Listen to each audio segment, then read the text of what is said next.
नाजरीन, मैं हूं एडवोकेट मियां आबिद क़य्यूम और आप देख रहे हैं मेरा YouTube channel Mac and Associates. आज के इस वीडियो में हम बात करेंगे कि अगर एक कंपनी या शख्स ने या किसी भी तरह से एक कॉपीराइट वर्क जो समझते हैं कि ये आपका लिखा हुआ था या आपका बनाया हुआ कोई स्केच था या स्कल्पचर था या वो रिकॉर्डेड वर्क था, म्यूजिकल वर्क था, ड्रामेटिक वर्क था या वो कोई ऐसा सॉफ्टवेयर था जो आप समझते हैं कि वो आपकी क्रिएशन थी, वो आपका कॉपीराइट था, वो कोई दूसरा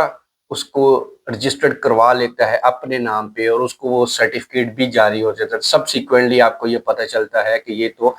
मेरा वर्क किसी दूसरे ने अपने नाम पे रजिस्टर्ड करवा लिया है। तो अब आपके पास क्या सलूशन है, इसी पे आज हम बात करने जा रहे हैं। इस वीडियो को लाइक कीजिएगा, चैनल को सब्सक्राइब करें और बेल आइकन को प्यारे भाई ज़रूर प्रेस किया करें ताकि आने वाले नए वीडियोस का नोटिफिकेशन आप तक सबसे पहले पहुंचे।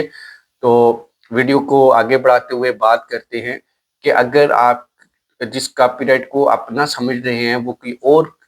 रजिस्टर्ड करवा लेता है, तो अब आप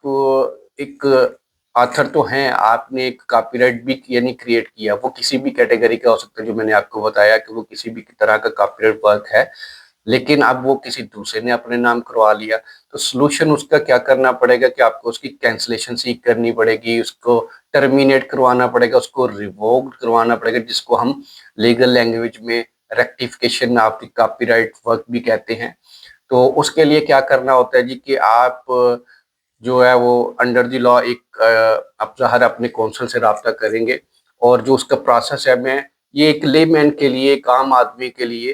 ताकि वो प्रोसेस को अंडरस्टैंड कर पाए कि क्या पहले तो ये कि क्या इसकी जो सिचुएशन है वो पाकिस्तान में है भी कि नहीं। तो जी हाँ, ये पाकिस्तानी जो कॉपीराइट लॉज हैं वो आपको एक रेमेडी प्रोवाइड करते हैं कि अगर कोई भी ऐसा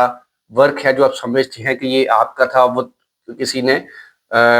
अपने नाम पर रजिस्टर्ड करवा लिया कंसीलमेंट करते हुए या जो भी है, तो वो आप के पास अगर ऐसी एविडेंस है तो आप वो सारी एविडेंस प्रोवाइड करेंगे और जो है वो कैंसलेशन की, रेवोकेशन की एप्लीकेशन फाइल कर देंगे। अब ये पाकिस्तान में जो इसका लॉ है वो कहता है जी कि ये एक कॉपीराइट बोर्ड बना हुआ है, उसके तहत कॉपीराइट बोर्ड में 5 मेंबर्स होते हैं, उनमें 3 मेंबर भी बैठे हो तो हियरिंग हो जाती है। तो वो इब्तदाई तौर पे तो आप एप्लीकेशन देते हैं, उसके साथ सारे वो डॉक्यूमेंट्स, डॉक्यूमेंट्री एविडेंस और सारी ग्राउंड्स प्रोवाइड करते हैं कि on the basis of those evidences or claims you want to cancel the registered copyright work. तो उसके बाद जो जिसके नाम पे वो रजिस्टर्ड हुआ होता है, वो वो कंपनी है या वो इंडिविजुअल है, वो जो कोई भी है, उसको एक अपॉर्चुनिटी दी जाती है कि वो अपना रिप्लाई फाइल कर ले। फिर उनकी तरफ से रिप्लाई आ जाता है। अगर रिप्लाई ना आए तो उनको एक दो मौके दे के तो आपकी जो एप्लीकेशन है वो फिर हेयरिंग में चली जाती है। और अगर रिप्लाई आ जाता है तो फिर आपकी तरफ से भी मजीद दोनों पार्टीज को अगर एविडेंस देना चाहती हैं तो ठीक है, नहीं देना चाहते तो फिर भी ये आगे बोर्ड के पास हेयरिंग लग जाएगी। तो यहाँ पे ये बात जहन में रखिएगा कि जैसे कॉपीराइट की अपोजिशन रजिस्ट्रार उसको हर्ट करता है, उसकी जो हेयरिंग है, एक हो, एक से ज्यादा हो, वो copyright registrar is empowered to hear the opposition proceeding, but in this case only the copyright board can hear the rectification और रेवोकेशन एप्लीकेशंस। और उसी को इख्तियार है कि वो सुन के डिसाइड करे। वो मैंने आपको बताया कि उसमें 5 मेंबर्स का होना जरूरी है या कम अज कम 3 का अगर कोरम भी होगा तो वो आपकी हेयरिंग हो सकेगी, क्योंकि ये मुख्तलिफ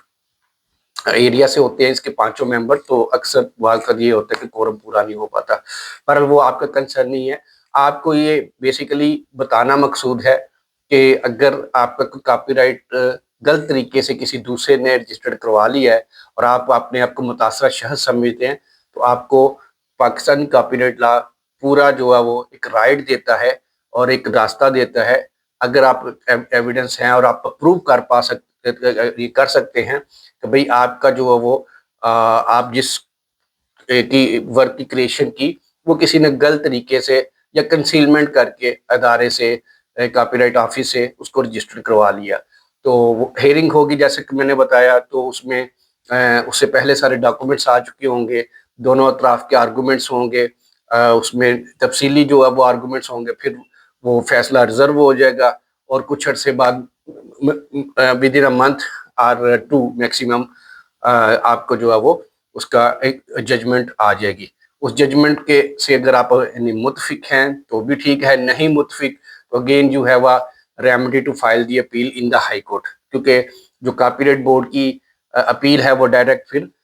وہ ہائی کورٹ میں کنسرنڈ ہائی کورٹ میں جائے گی۔ تو امید کرتا ہوں کہ آپ کو اس ویڈیو سے copy right revocation, cancellation, termination یعنی کاپی رائٹ کو ختم کرنے کا جو پروسیس ہے وہ اس کا جاننے کا موقع ملا ہوگا۔ آپ کے کوئی مزید سوالات ہوں تو آپ ہمیں ضرور کمنٹ سیکشن میں پوچھئے گا۔ اپنا دوستوں سب کا خیال رکھتے ہیں، ملتے ہیں کسی نیکسٹ ویڈیو میں، تب تک اللہ حافظ، السلام علیکم۔